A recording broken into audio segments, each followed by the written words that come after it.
Hola a todos y bienvenidos a Lunas Tenebrosas. Hoy vengo a hablar de un caso bastante terrible y muy poco conocido. Este sería el macabro caso de Sophie, una au pair que una pareja contrató para que cuidara a sus dos hijos, pero que finalmente la asesinaron sin ningún tipo de piedad tras maltratarla durante un año entero. Si os gusta este vídeo, dadle un me gusta, comentad lo que os ha parecido y suscribiros a mi canal, si este os gusta, indudablemente. Dicho esto, comencemos. Una terrible obsesión desembocó en uno de los crímenes más horripilantes en los últimos años en el Reino Unido, porque aparte de las torturas y de haber quemado el cadáver de la víctima en el jardín, la pareja se dedicó durante un año a maltratar física y psicológicamente a Sophie, y muchas de sus vejaciones fueron grabadas en vídeo. Sophie Lionet, una joven francesa que con unos 20 años llegó en enero de 2016 a Gran Bretaña, cargada de ilusiones, dejaba atrás a su familia y a la ciudad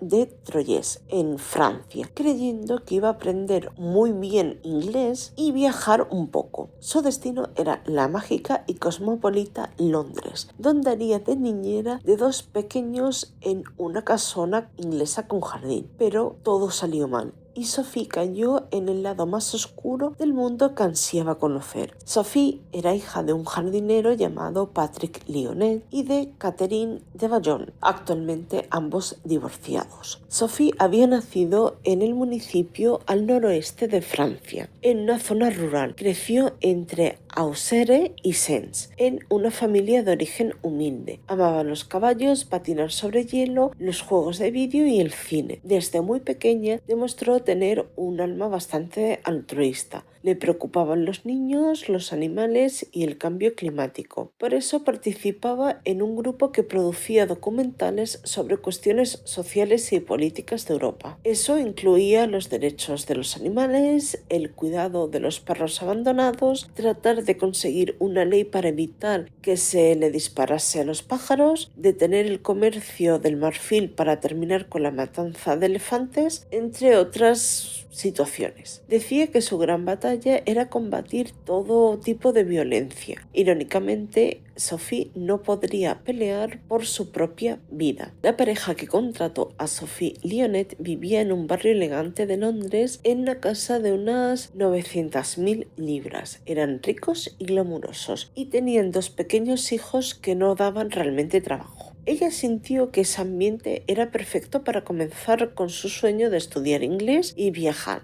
ya que quería conocer el mundo. También quería recuperarse afectivamente, pues acababa de terminar una larga relación amorosa. La idea de trabajar como babysitter era algo que se amoldaba a sus necesidades. Así que cuando le ofrecieron el empleo de au pair, realmente no lo dudó. Decidió irse a probar suerte. La pareja que la había contratado era de nacionalidad francesa y de origen argelino. Sabrina Coudier tenía unos 35 años y era make-up artist o maquilladora de celebridades, compositora y diseñadora de modas. Oisem Medouni tenía unos 40 años y se había graduado en la Universidad de París y trabajaba como analista financiero en un banco. El trabajo de Sophie consistía en cuidar dos niños. El mayor, de unos 6 años, hijo de Sabrina con una pareja anterior, el empresario de la música Mark Walton, que también había sido fundador de la exitosa banda irlandesa Boyzone, y una niña de unos 3 años fruto de la relación con Medouni. El 31 de diciembre de 2015, un par de días antes de partir a su aventura británica, Sophie le dijo a su prima Melanie que estaba muy orgullosa por animarse a ese cambio. Apenas llegó, quedó impactada por la lujosa propiedad con jardín en el que el matrimonio vivía. La casa estaba ubicada en el barrio chic de Southfields, en el sudoeste de Londres, sobre la calle Wimbledon Park Road, y tenía un valor de mercado de 1 millón de libras esterlinas. Sus jefes estaban muy relacionados con el mundo de la música, la moda y las finanzas. Sabrina se mostraba muy desenvuelta, se reía sonoramente y siempre alardeaba de sus relaciones con el universo glamuroso. Oisin, por el contrario, sonreía poco y parecía muy sumiso frente a los caprichos de su esposa. Sophie dormiría en lo que era el escritorio, una pequeña y oscura habitación. Allí ordenó los libros que llevaba de Harry Potter, su lectura preferida. Los chicos parecían bastante tranquilos y no le daban demasiado trabajo. Y así comenzó su nuevo trabajo como au pair sin saber realmente lo que se le venía encima. Michael Cromer, dueño de un restaurante local que estaba en conversaciones con Cudier y Medowney para empezar un negocio conjunto, dijo que Lionette los acompañaba a las reuniones que tenían. Algunas veces visitaba sola el local de típica comida inglesa de pescado y patatas fritas. Siempre era muy callada, no quería comunicarse mucho, llegó a expresar Cromer. Todo arrancó bastante bien mientras Sophie daba sus primeros pasos fuera del hogar familiar, pero los tiempos serenos serían breves. Pronto los gritos destemplados de Sabrina le harían despertar sobresaltada de ese maravilloso sueño en el que se creía inmersa. Pero antes de adentrarnos en lo sucedido con Sophie y de los sucesos que le acaecieron, hablaremos un poco de la familia para la que trabajaba Sophie. Sabrina, una chica francesa argelina, había llegado a Londres muchos años antes que Sophie, justo en el año de 2004. También trabajando como niñera. Para ganarse la vida había hecho de todo, tanto cuidar chicos como trabajar en el correo o vender crepes, entre muchos otros trabajos, hasta que logró introducirse en el mundo que ella deseaba, que era el de el planeta fashion. Como make-up artist consiguió lo que más anhelaba, que era codearse con los famosos y los artistas. Además intentaba ser diseñadora de modas y seguir escribiendo canciones. Tuvo bastante éxito y la empezaron a invitar a eventos con cierto glamour. Así fue como empezó a adquirir un perfil cada vez más alto y empezó a usar vestidos más ajustados y brillantes, alhajas llamativas, carteras de marca e impecable maquillaje. Sabrina conseguía lo que se proponía, pero siempre quería más y más. A raíz de su relación sentimental en 2011 con el fundador de la popular banda Boyzone, Mark Walton, sus ofertas laborales aumentaron exponencialmente, tanto como sus celos patológicos. Ocurrió tras el nacimiento de su primer hijo. La francesa acusaba a Mark de ser continuamente infiel y de pagar a prostitutas a las que supuestamente llevaba a la casa familiar. La desconfianza era tal que la mujer llegó a colocar cámaras para espiar a su pareja. Aquello fue la gota que colmó el vaso y el magnate musical decidió poner punto y final a su relación con la maquilladora, quien ya se había refugiado en los brazos de su amigo Oisin Medowney. Se trataba de un analista financiero 6 años mayor que siempre estuvo enamorado de ella y al que conoció años atrás en el parque de atracciones de París. Con Oisin las cosas iban y venían desde hacía bastantes años. Él se había enamorado de ella mientras su pareja con Sabrina no terminaba de consolidarse. Él se graduó de economista y empezó a trabajar como analista financiero para el banco francés Société Générale en la sede de Londres. Ella saltaba de romance en romance y él sumiso lo soportaba y accedía a sus manipulaciones. La situación empeoró tras romper con Mark. Sabrina estaba obsesionada con él y con la vida económica que podría haber disfrutado a su lado. Entonces comenzó con otros disparates. Logró convencer a Oisin de que Walton era un pedófilo, que hacía magia negra y que los espiaba. Con el apoyo de Oisin lo denunció a la policía. No 1, 2 o 3 o 4 veces, sino que le llegó a poner unas 30 denuncias falsas, que ya son unas cuantas. Finalmente, tras varios vaivenes, Sabrina y Oisin se mudaron juntos, contrajeron matrimonio y tuvieron una hija. El rol de mando era claro, le pertenecía a Sabrina. Al poco tiempo ella ya estaba protestando porque él tenía que trabajar los fines de semana para el banco. Planteos que él trasladaba a su empresa y terminaron por colmar la paciencia de los jefes. Lo acabaron echando. Oisem había invertido lo ganado en ese tiempo en 2 departamentos en París. Ya tenían una renta, pero Sabrina exigía todavía más fondos. De personalidad bastante volátil, toda discusión con ella terminaba con un grito. La procesión de niñeras por la casa resultó totalmente una constante. Nadie aguantaba el clima. Ella acusaba a Oisem de vago, pero al mismo tiempo denigraba cada trabajo que le iba surgiendo. El tren de la locura y de las relaciones tóxicas había arrancado a todo vapor. Los amigos de Oisem relataron que cuando el clima se ponía demasiado tenso en su casa, él escapaba a caminar, pero siempre volvía dispuesto a continuar con ella. Sabrina, que había terminado muy mal con su ex, pero los problemas no solo se habían dado con su expareja Marc, ya que este no era el único ex que padecía las alteraciones de carácter de Sabrina. Anthony François declaró también que ella era una lunática, volátil y manipuladora. Podía ser tan adorable como detestable. No había explicación para sus cambios de humor. Llegó a explicar ante el fiscal cuando fue al juicio. A esta familia de locos había llegado la ingenua Sophie. Durante 14 meses viviría un calvario. Poco a poco fue siendo sometida. Primero fueron los gritos, un día porque se le rompió un vaso, otro porque no tenía listo el desayuno a tiempo o porque no había terminado de cocinar la cena. Ella bajaba la mirada, sus largas y arqueadas pestañas escondían las lágrimas que las limpiaba en silencio y se apuraba con las tareas. Después llegaron las acusaciones de robos de alhajas. Lo que Sabrina no encontraba por la casa es que ella lo había robado.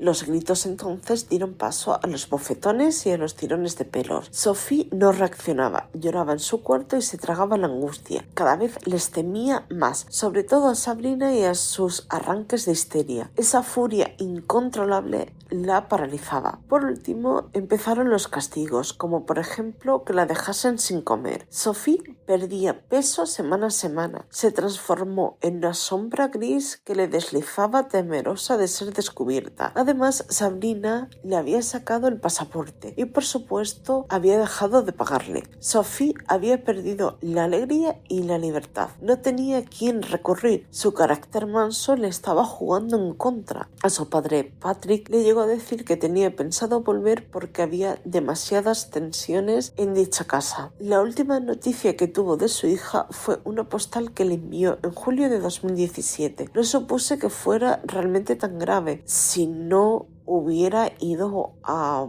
buscarla allí, llegó a decir su padre. Los golpes y los abusos contra Sophie Lionet diezmaron su voluntad y menguaron sus fuerzas. En una de las últimas fotos que le sacaron se muestra con una flacura extrema, una imagen que, según dijo su propia madre Catherine, recordaba a aquellas que se veían en los campos de concentración. Lo cierto es que a su manera sí lo había intentado. El gran escapar de esa casa no era fácil, ya que Sophie no tenía ni pasaporte ni disponía de dinero para poderse marchar. Un día se animó y le contó al propietario de un fast food que sus empleadores la golpeaban con frecuencia. Nada llegó a ocurrir. Otra vez intentó fugarse yéndose a casa de unos conocidos de la familia, pero la controladora Sabrina la siguió, armó un tremendo escándalo, le gritó desagradecida y la obligó a volver a la casa. Michel Cromer, dueño de un restaurante y amigo de la pareja, del cual ya comenté antes, un día la sorprendió llorando y le preguntó qué le había sucedido. Sabrina le arrojó a Sophie una mirada tan penetrante que la joven no se animó a decir absolutamente nada con respecto a lo que le pasaba. Musitó que estaba algo triste porque su madre estaba enferma, aunque según el amigo de la familia su lenguaje corporal delataba que algo estaba bastante mal. Una vez dijo que Sabrina la había golpeado. Le pregunté por qué y me dijo que había dejado caer la mantequilla. Llegó a decir Michael. Todo esto ocurrió en los 2 meses antes de lo imperdonable. Fue también en una de sus últimas semanas con vida que le pidió dinero a su madre para volver a casa. Necesitaba aproximadamente unas 40 libras para el billete de vuelta. Su madre se las habría mandado y Sophie debió volver el lunes 18 de septiembre, pero nunca lo llegó a hacer. Realmente no pudo. Los investigadores creen que la pareja había confiscado el billete de vuelta a casa. El reloj ya descontaba los minutos que faltaban para su horroroso final. La tarde del miércoles 20 de septiembre de 2017, los vecinos de la casa de la calle Wimbledon se alarmaron por el olor y el humo que salía del jardín de la pareja Medoni-Goudier. Se asomaron por la cerca y vieron a Oisem. Le preguntaron qué pasaba y el porqué de esa olorosa humareda. Él les respondió muy tranquilo que estaba quemando un cordero que había comprado en el mercado de Wimbledon. Es decir, que estaban haciendo una barbacoa. Los vecinos no se conformaron con la extraña explicación y llamaron a los bomberos y ellos a la policía. Cuando llegaron a las 6:20, casi hacía 3 horas que dicha fogata ardía. La pareja se incomodó visiblemente al verlos allí. Extinguieron el fuego y Thomas Hunt, uno de los primeros en entrar, examinó los restos remanentes en la fogata del coqueto jardín. A simple vista se podía observar ropa, bijú, cordero, pollo, pero le pareció ver una nariz y unos dedos. El dueño de la casa le contestó que era la carcasa de una oveja.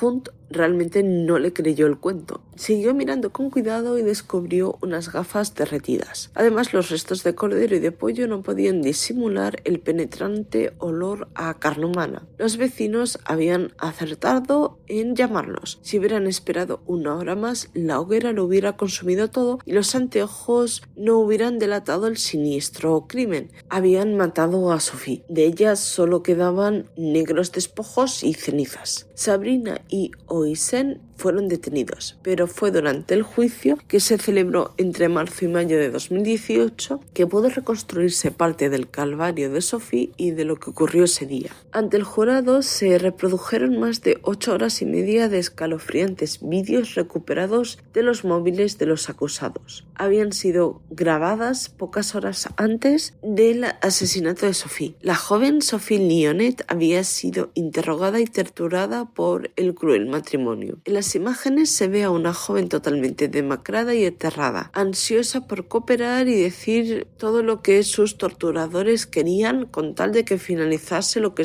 estaban haciendo con ella. Medoni aseguró que él no la había matado, pero tuvo que admitir que había quemado el cuerpo. Sostuvo luego otra versión. En dicha versión había sido Sabrina quien la mató mientras él dormía y que ella lo despertó para decirle que Sophie no respiraba. Después fue Sabrina la que acusó a Oisem. Todo lo que hice, lo hice por él, llegó a decir. En esas filmaciones, Sabrina gritaba: ¿te estás riendo de mí? ¿Tú te estás riendo de mí? ¿Te estás riendo de mí? Sophie le respondía totalmente asustada: para, ok.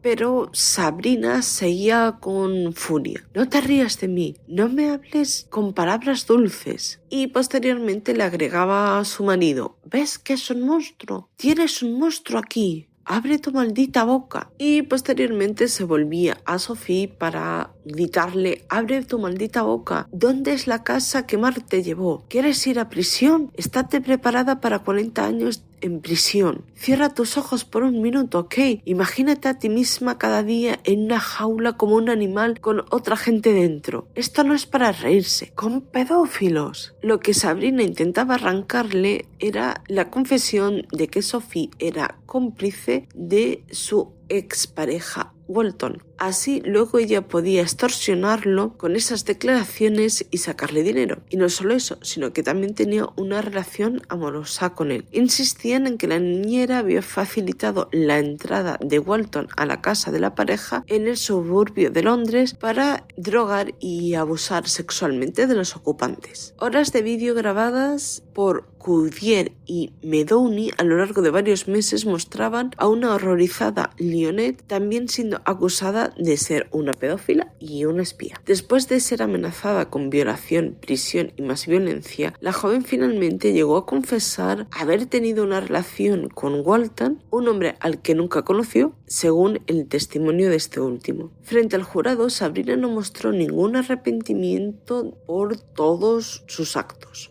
y mantuvo sus dichos argumentando que Sophie era una mujer mentirosa, una prostituta y una ladrona. Aseguró que la víctima le había robado unos pendientes de diamantes. También siguió acusando a Walton de pedófilo y alegando que con ayuda de Sophie había drogado y abusado de toda su familia. En ese tren de arrancarle confesiones inauditas es que suben la apuesta, comienzan a golpearla en las piernas con un cable eléctrico, le tiran del pelo, la patean con fuerza en el pecho, le arrancan más mechones de cabello, le gritan barbaridades, le hacen escribir páginas y páginas con sus delirios acusando a Walton, le vuelven a pegar quebrándole más huesos, la arrastran dentro del baño, la meten dentro de una bañera llena de agua, le hunden la cabeza, le gritan que es una puta, le ponen una toalla con agua en la boca. Son horas y horas de agonía. Sophie es un manojo de huesos doloridos, está entregada, hace todo lo que dicen, pero nada los detiene. La graban con sus celulares, le sale sangre de la nariz y mancha la alfombra. Sabrina se enoja más y le vuelve a gritar. Sophie es una muñeca de tela, no tiene energías absolutamente para nada. Está a punto de morir, lo sabe y realmente ella no puede evitarlo. El calvario está por culminar. En el allanamiento a la casa de la pareja fueron encontradas las páginas escritas por Sophie. Allí estaba relatado de su puño y letra que el señor Walton la había asaltado sexualmente y que le había prometido trabajo en películas, que habían tenido encuentros secretos donde él le pedía detalles sobre la vida íntima de Sabrina. Sophie había escrito todo eso obligada tanto por Sabrina como por OISEM. Mark Walton fue contactado por la policía y negó los encuentros con Sophie. Llegó a asegurar que jamás había sabido nada de la existencia de Sophie Lionet hasta que los detectives de homicidios lo llamaron el 21 de septiembre de 2017.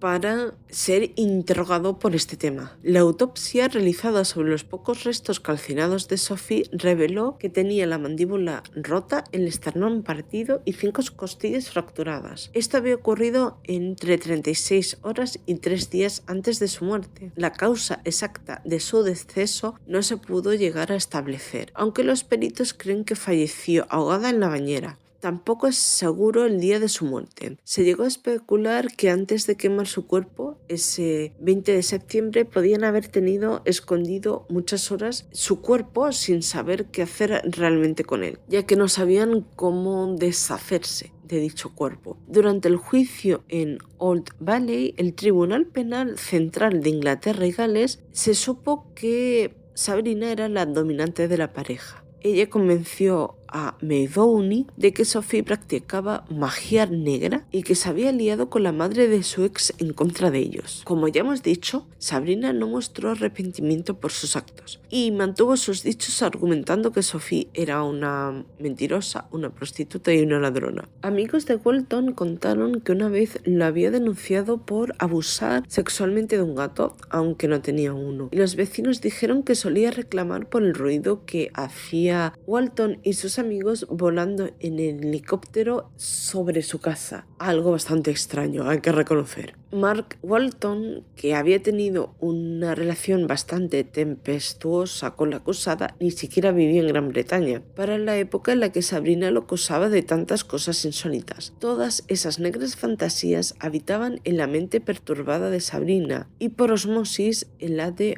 OISEM. En su alegato, el fiscal Richard Howell describió a la inusual pareja como una verdaderamente tóxica combinación. Patel dijo que cuando le preguntó qué era lo que había hecho, ella explicó que se trataba de una persona muy peligrosa, que él había hecho mucho daño a su familia. Le pregunté ¿por qué tu niñera no dijo nada al respecto? Y ella dijo que la niñera era cómplice. Patel aseguró que aunque el comportamiento de Goodyear le parecía raro, nunca se imaginó que la niñera, que también visitaba regularmente la tienda, estuviese en peligro. En su alegato final, el fiscal Richard Howell describió a la inusual pareja como una verdaderamente tóxica combinación. Ante el jurado se reprodujeron más de 8 horas y media de escalofriantes vídeos recuperados de los móviles de los acusados. Habían sido grabados pocas horas antes del asesinato de Sophie y la joven Sophie Lionet había sido interrogada y torturada por el matrimonio. El jurado determinó que esas elucubraciones eran falsas y los condenó a cadena perpetua. Sabrina padecía, según estudios médicos, de un desorden de la personalidad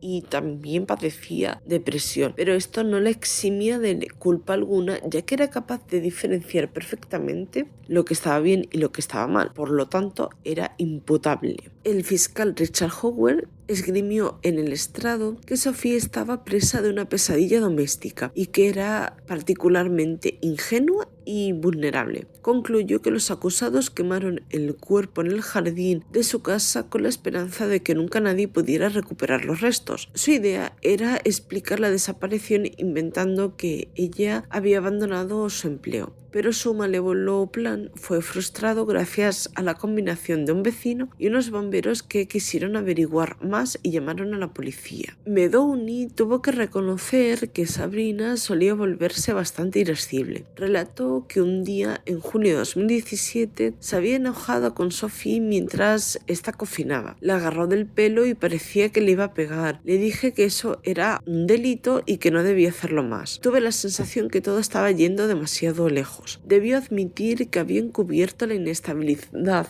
emocional de Sabrina frente a la policía y los trabajadores sociales, mientras la obsesión con su ex y los celos que le despertaba que él hablara con Sophie se volvían insoportables. Sabrina, por su parte, reconoció haberle pegado varias veces a Sophie. Ella lo tenía todo conmigo, yo le hacía de comer, hacía las cosas de la casa, ella se divertía con nosotros. Luego dijo que una vez la azoté muy fuerte con un cable eléctrico, una segunda vez la empujé porque estaba mirando unos papeles míos y una tercera vez en la cocina el 12 de julio la confronté porque no estaba preparando el desayuno familiar. Le dije que estaba cansada de que ella estuviera mintiéndome todo el tiempo. Sophie se quedó quieta, la empujé porque estaba en mi camino y no quería ir afuera a fumar un cigarrillo. No niego haberle pegado, pero eso no me convierte en una asesina. Yo no la maté, él lo hizo, concluyó y señaló a Medowney. Las contradicciones para salvarse los hundieron todavía más. Primero Sabrina había dicho que Sofía había muerto durmiendo y Medowney había asegurado que Sofía había muerto accidentalmente en el baño. El fiscal desbarató cada una de sus versiones y el recelo entre ambos subió al estrado. Empezaron a acusarse mutuamente. Él dijo que ella tenía cambios de humor repentinos y violentos, aseguró que él no la había matado,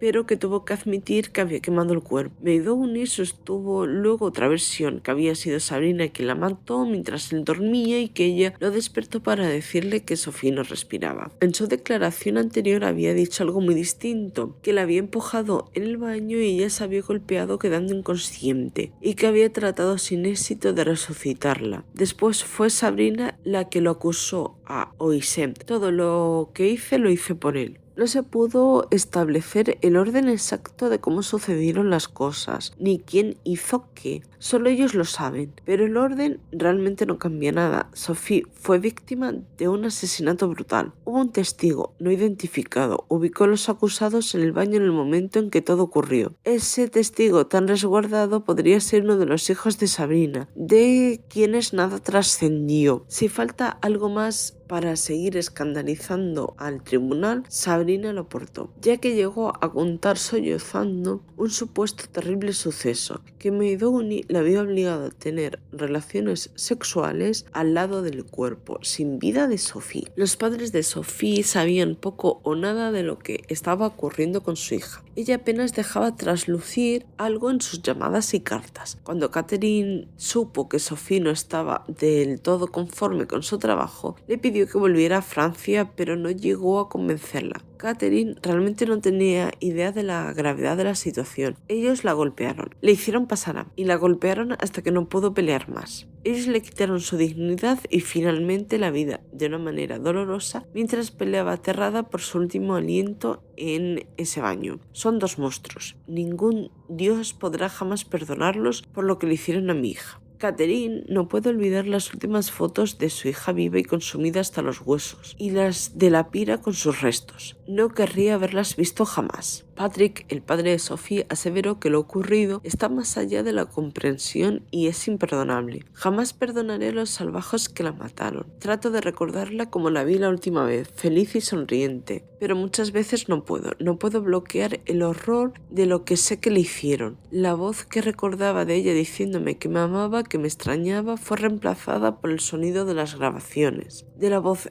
de mi bebé llena de miedo y llorando. El 24 de mayo de 2018, Sabrina Coudier y Oisem Medouni fueron sentenciados a cadena perpetua. Deberán pasar por lo menos 30 años tras las rejas. En el momento en que se retiran los restos incinerados de la joven niñera de la casa en Sofits, Medouni sigue intentando que sus abogados encuentren algún error técnico en el proceso legal que le permita recuperar la libertad. Los padres de Sophie, en cambio, esperan que ambos cumplan entera su sentencia. Sophie, la joven vulnerable que soñaba con un mundo justo, sin crueldad ni violencia, se encontraría cara a cara con lo más temido. Los últimos 14 meses de su vida los pasó atormentada. Y hasta aquí estaría el vídeo sobre este macabro crimen que realmente ha sido bastante jorobado y que a mí realmente me ha puesto los pelos de punta. No sé lo que realmente pensáis vosotros. ¿Creéis que puede haber algo más detrás de todo eso? ¿Pensáis que era solo una obsesión por parte de ella? ¿Hasta dónde creéis que ambos tienen responsabilidad? ¿Pensáis que tienen los dos la misma responsabilidad o más ella que él o al contrario? ¿Qué es lo que pensáis? Espero que os haya gustado este vídeo y hasta la próxima.